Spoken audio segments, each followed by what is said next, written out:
Jumpa lagi para sahabatku terkasih dimanapun berada. Semoga kita semua dalam keadaan baik dan sehat. Para sahabatku terkasih, sesi ini saya mengajak kita untuk melihat sebuah kerancuan dalam konsep sola gratia dan sola fide.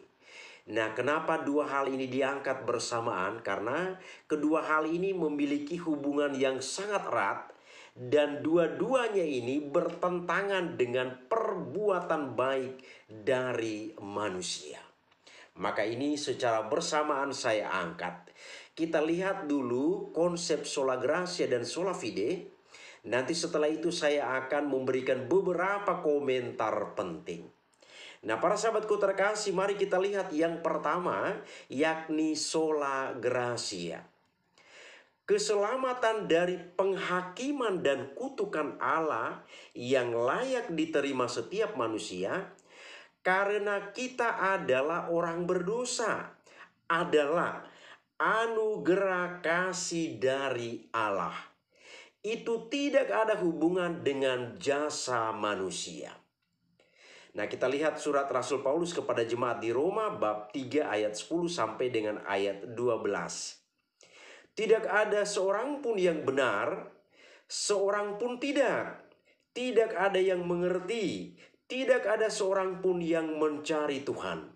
Semua orang telah menyimpang, bersama-sama mereka telah menjadi tidak berharga. Tidak ada seorang pun yang melakukan kebaikan, tidak satu pun. Allah sendiri melalui kematian putranya Yesus Kristus di kayu salib dan kebangkitannya dari antara orang mati menyelamatkan semua orang yang percaya kepadanya dari murkanya. Allah membawa orang-orang kepada pertobatan dan iman kepada Kristus karena kebaikan dan kasih karunia-Nya. Yang berikut surat Rasul Paulus kepada jemaat di Efesus bab 2 ayat 8 sampai dengan ayat 9. Karena kasih karunia kamu diselamatkan oleh iman. Itu bukan hasil usahamu, tetapi pemberian Allah. Itu bukan hasil pekerjaanmu. Jangan ada yang memegahkan diri. Ini menyangkut sola gratia. Sola gratia itu artinya hanya rahmat. Jadi keselamatan itu terjadi karena belas kasih Tuhan. Hanya rahmat Tuhan yang bisa menyelamatkan kita. Perbuatan manusia, perbuatan baik manusia tidak diperhitungkan. Yang kedua, konsep sola fide atau hanya iman saja. Kebenaran Alkitabiah bahwa kita diselamatkan oleh iman kepada Yesus Kristus sajalah yang membedakan agama Kristen dari semua agama lain di dunia. Bukan karena perbuatan atau usaha orang percaya, melainkan karena pekerjaan Kristus di kayu salib, seseorang diselamatkan. Ini kita lihat surat Rasul Paulus kepada jemaat di Roma bab 4 ayat 4 sampai dengan ayat 5. Bagi orang yang bekerja, upahnya tidak diperhitungkan sebagai hadiah, tetapi sebagai haknya. Tetapi bagi orang yang tidak bekerja, namun percaya kepada Dia yang membenarkan orang durhaka, imannya diperhitungkan sebagai kebenaran. Kristus yang menjalani hidup yang sempurna dan tanpa dosa, rela menanggung hukuman penuh dari murka Allah terhadap orang-orang percaya. Ia telah membayar hukuman itu secara penuh. Oleh karena itu, mereka yang dibawa Allah kepada iman di dalam Kristus diselamatkan karena Ia memperhitungkan kebenaran Kristus kepada mereka. Yang berikut, surat Rasul Paulus kepada jemaat di Roma bab 5 ayat 8 sampai dengan ayat 9. Akan tetapi, Allah menunjukkan kasih-Nya kepada kita. Oleh karena Kristus telah mati untuk kita, ketika ketika kita masih berdosa. Jadi, lebih-lebih karena kita sekarang telah dibenarkan oleh darahnya, kita pasti akan diselamatkan dari murka Allah. Nah, inilah para sahabatku terkasih, baik itu sola gratia maupun sola fide, kita sudah lihat konsep dasarnya. Artinya inilah kira-kira konsep iman dalam denominasi tentang sola gratia dan sola fide. Jadi tadi saya katakan kenapa ini diangkat dua-duanya secara bersamaan, karena dua-duanya ini punya relasi, punya hubungan yang sangat erat, yang bertentangan langsung dengan perbuatan baik manusia. Nah, sekarang saya memberikan beberapa komentar penting. Pertama, dengan melihat dua hal ini, konsep sola gratia dan sola fide ini, maka di sini ada hal yang rancu atau konsep ini rancu dalam beriman. Di sini tidak dilihat keseluruhan isi kitab suci. Jadi isi kitab suci itu tidak dilihat secara keseluruhan, tetapi bagian demi bagian. Hanya dilihat di sana ada sola gratia, ada sola fide, manusia dibenarkan, diselamatkan hanya karena rahmat, belas kasih Allah, dan manusia itu selamat karena dia hanya percaya kepada Yesus Kristus. Tindakan perbuatan manusia tidak diperhitungkan. Nah, di sini terjadi kerancuan konsep. Karena apa? Kitab suci tidak dilihat secara keseluruhan. Makna, arti, nilai kitab suci itu tidak dikaji, tidak dilihat secara keseluruhan, tapi bagian demi bagian. Nah, menjadi sebuah pertanyaan bagi kita. Denominasi ini kan segala sesuatunya harus alkitabiah. Jadi di sini poin-poin penting di dalam Alkitab yang lain berbicara tentang perbuatan manusia, perbuatan baik dalam hal ini, kenapa tidak diangkat?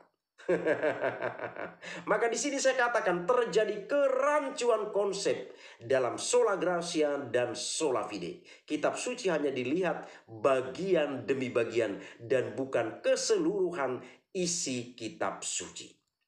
Kemudian komentar yang kedua, berarti di sini mereka tidak memahami konteksnya terlebih dahulu. Konteksnya tidak dipahami.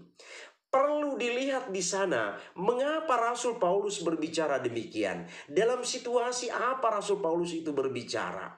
Jadi bukan hanya dicaplok atau dicopot sana dan dicopot sini. Tetapi perlu kita melihat apa kira-kira maksud Paulus dalam konteks itu.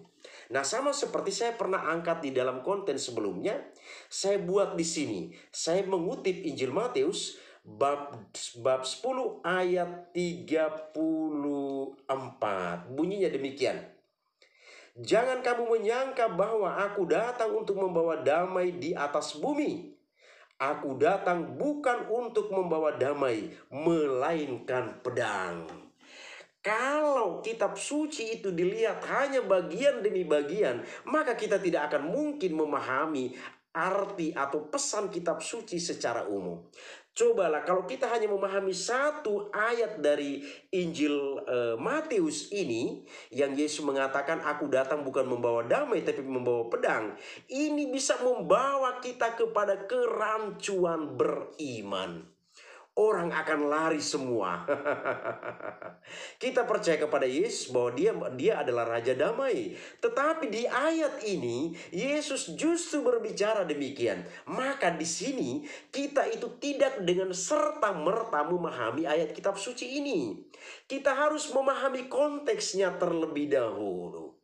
Sama seperti beberapa ayat kitab suci dari atas mengenai pernyataan-pernyataan Paulus. Itu harus dipahami dulu konteksnya, apa konteksnya pada saat itu. Jadi bukan dicopot sana dan dicopot sini dan akhirnya itu dijadikan sebagai dasar iman.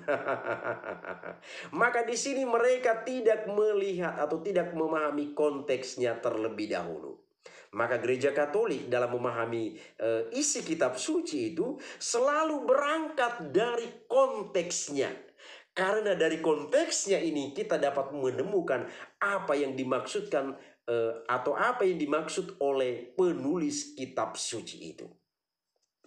Kemudian komentar yang ketiga, berarti di sini tidak dibutuhkan perbuatan baik dari manusia. Tidak dibutuhkan perbuatan baik manusia. Karena apa? Semua perikop tadi berbicara tentang kita diselamatkan karena hanya belas kasih Tuhan. Dan hanya karena kita beriman kepada Yesus. Perbuatan baik itu tidak penting. Berarti di sini tidak perlu perbuatan baik itu dalam kehidupan sehari-hari. Sangat disayangkan. Padahalnya perbuatan baik itu adalah aplikasi dari apa yang kita imani. Perbuatan baik itu adalah aplikasi dari apa yang kita imani. Dan berikut, berarti orang terus-menerus berbuat dosa tidak apa-apa. Karena belas kasih Allah dan karena iman kita diselamatkan. Perbuatan itu tidak diperhitungkan, perbuatan baik itu tidak dihitung. Berarti di sini orang terus berbuat dosa itu tidak jadi masalah. Bahkan dosa berat sekalipun dibuat oleh manusia tidak jadi masalah. Karena apa? Kita sudah dibenarkan terlebih dahulu. Jadi sekali dibenarkan itu berlaku untuk seumur hidup. Para sahabatku terkasih, ini sebuah kerancuan. Itu tadi saya katakan di atas tadi, ini sebuah kerancuan konsep. Jadi masa perbuatan baik itu tidak diperhitungkan. Nah, sekarang kita lihat komentar yang berikut. Saya beri beberapa contoh. Hal yang keempat, saya beri beberapa contoh. Saya buat contoh demikian. Misalnya ketika saya membawa mobil, kemudian mobil saya itu mogok, mati mesinnya pas di lintasan kereta api. Saya tidak bisa buat apa-apa pada saat itu. Apakah di situ saya berdiam? Karena saya mengandalkan rahmat Tuhan itu, belas kasih Tuhan itu akan datang menyelamatkan saya.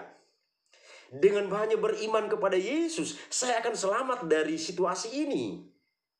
Di sini tentu saya membutuhkan bantuan atau pertolongan orang lain. Saya harus membutuhkan sebuah tindakan. Saya harus membutuhkan sebuah aksi untuk keluar dari situasi ini. Kalau saya hanya mengandalkan rahmat, ketika mobil saya itu mogok tepat di perlintasan kereta api, saya hanya mengandalkan iman, hanya mengandalkan rahmat Tuhan, maka saya mati konyol. Saya akan mati konyol di sana karena saya hanya mengandalkan rahmat Tuhan, dan demikian juga saya hanya mengandalkan iman akan Yesus Kristus. Nah, kemudian contoh berikut. Ketika seseorang terjerumus ke dalam sebuah lubang yang dalam, apakah di sana dia harus mengandalkan rahmat belas kasih Tuhan? Dia karena beriman itu sudah cukup, dia akan terangkat sampai di atas. Apakah demikian? Di sini orang tersebut harus melakukan sebuah upaya, membuat sebuah tindakan supaya dia keluar dari dalam lubang yang dalam itu.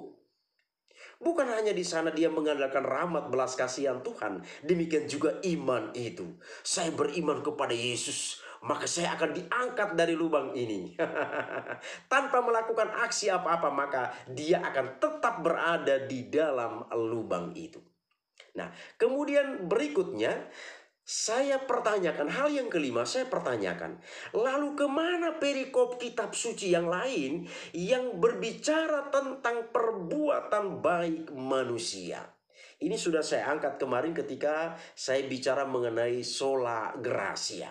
Kita lihat ayat-ayat kitab suci atau perikop-perikop kitab suci yang menekankan perbuatan manusia. Misalnya, kisah dalam kitab Kejadian. Di sana mengenai kejatuhan Adam dan Hawa. Allah itu mengusir Adam dan Hawa keluar dari dalam Taman Eden itu karena perbuatan mereka tidak baik. Mereka melanggar perintah Tuhan. Maka seandainya tadi mereka berbuat baik, di sini Allah tidak mungkin mengusir mereka dari Taman Eden. Logika berpikir yang sangat sederhana. Sangat sederhana logika berpikir ini. Karena perbuatan mereka tidak baik, maka mereka diusir. Seandainya mereka berbuat baik, maka Allah tidak mungkin mengusir mereka dari Taman Eden. Berarti di sini perbuatan baik sangat penting di mata Tuhan. Yang kedua, dalam Injil Yohanes bab 8 ayat 1 sampai dengan ayat 11, kisah tentang perempuan yang berbuat zina. Kita ingat dalam kisah itu, orang-orang Yahudi melihat wanita yang berbuat zina itu, kemudian mereka hendak melempari dia dengan batu. Lalu mereka mengantar dia ke hadapan Yesus. Lalu apa kata Yesus kepadanya? Aku pun tidak menghukum engkau. Pergilah dan jangan berbuat dosa lagi mulai dari sekarang. Ini berarti menekankan perbuatan baik manusia. Kenapa ini tidak diangkat? Kenapa tidak diangkat ini? Allah sendiri menghendaki perbuatan manusia kok. Kok kenapa dipertentangkan demikian? Bahwa perbuatan manusia tidak mendapat atau tidak diperhitungkan. Kemudian misalnya kita lihat dalam Injil Matius bab 22 ayat 37 sampai dengan 40. Bicara tentang hukum kasih. Guru, hukum manakah yang terutama dalam hukum Taurat? Jawab Yesus kepadanya, kasihilah Tuhan Allahmu dengan segenap hatimu dan dengan segenap jiwamu dan dengan segenap akal budimu. Kemudian, dan hukum yang kedua yang sama dengan itu ialah kasihilah sesamamu manusia seperti dirimu sendiri. Kasih itu diungkapkan melalui perbuatan baik. Kasih itu diungkapkan melalui perbuatan baik. Bukan kasih itu hanya tinggal pada atau sebatas sebuah slogan, lalu orang itu selamat. Yesus mengatakan kasihilah Tuhan Allahmu, kasihilah sesamamu manusia. Kita mengasihi Allah itu melalui tindakan, melalui perbuatan. Kita mengasihi manusia juga melalui perbuatan. Kita wujudkan melalui perbuatan. Lalu kenapa ini tidak diangkat? Inilah tadi saya katakan kerancuan konsep. Kerancuan konsep. Lalu hal yang cukup panjang dalam surat Rasul Yakobus bab 2 ayat 14, kemudian ayat 17 sampai dengan ayat 18, ayat 20, ayat 22, ayat 24 dan ayat 26. Di sini dikatakan demikian. Apa gunanya saudara-saudaraku jika seorang mengatakan bahwa ia mempunyai iman padahal ia tidak mempunyai perbuatan? Dapatkah iman itu menyelamatkan dia? Ini jelas pernyataan Rasul Paulus. Jadi jika iman itu tidak disertai perbuatan, maka iman itu pada hakikatnya adalah mati. Ini jelas. Dan ayat-ayat berikutnya yang tertulis di dalam surat Rasul Yakobus ini. Nah, para sahabatku terkasih dimanapun berada, kembali ke soal judul tadi atau kembali ke judul tadi. Ini adalah sebuah kerancuan dalam konsep. Sebuah kerancuan dalam konsep. Kalau kita hanya mengandalkan rahmat Allah, kita hanya mengandalkan bahwa kita sudah beriman kepada Yesus tanpa perbuatan baik atau tanpa diikuti oleh perbuatan baik dalam kehidupan kita, maka itu tidak akan mendatangkan keselamatan bagi kita. Allah sendiri menghendaki perbuatan baik manusia. Ini sudah saya tunjukkan dalam perikop kitab suci tadi. Maka di sini sekali lagi terjadi kerancuan dalam konsep, yakni sola gratia dan sola fide. Nah, bersyukurlah kita sebagai umat beriman Katolik, di dalam gereja Katolik diajarkan bahwa kita memang keselamatan itu memang karena kasih karunia Allah. Itu kita percaya, kita yakini. Tetapi perbuatan baik manusia juga ikut mendukung dia, menyokong dia sampai pada keselamatan. Nah, hal berikut, dengan percaya kepada Yesus saja tidak cukup. Memang benar dalam ajaran gereja Katolik diajarkan bahwa kita percaya kepada Yesus. Tetapi bukan berhenti di situ saja.